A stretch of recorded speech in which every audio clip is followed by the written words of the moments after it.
किसी गांव में एक साधु रहा करता था। वह जब भी नाचता था तभी बारिश होती थी। इसलिए गांव के लोगों को जब भी बारिश की ज़रूरत होती तब यह लोग उस साधु के पास जाते और उनसे अनुरोध करते कि वह नाचे। और जब वह नाचने लगते तो बारिश ज़रूर होती थी।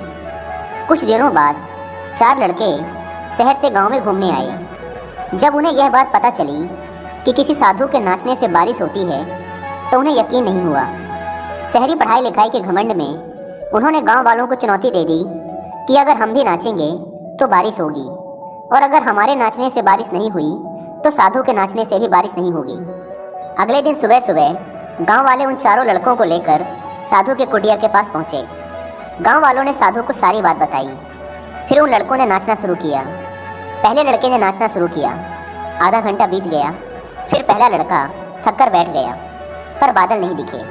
कुछ देर बाद दूसरे लड़के ने नाचना शुरू किया और 1 घंटे बीतते बीतते वह भी थक कर बैठ गया।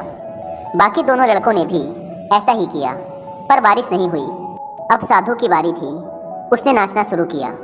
1 घंटा बीत गया, पर बारिश नहीं हुई। साधु फिर भी नहीं रुका, वह नाचता ही रहा।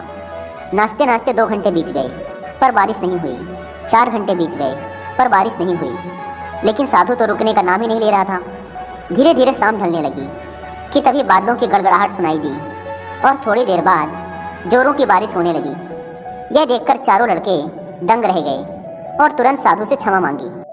फिर चारों लड़कों ने साधु से पूछा, बाबा, भला ऐसा क्यों कि हमारे नाचने से बारिश नहीं हुई और आपके नाचने से बारिश हो गई? साधु ने उत्तर दिया, जब मैं नाचता हूँ तो 2 बातों का ध्यान रखता हूँ। पहली बात तो मैं यह सोचता हूँ कि अगर मैं नाचूंगा तो बारिश को होना ही पड़ेगा, और दूसरी यह कि मैं तब तक नाचूंगा जब तक कि बारिश ना हो जाए।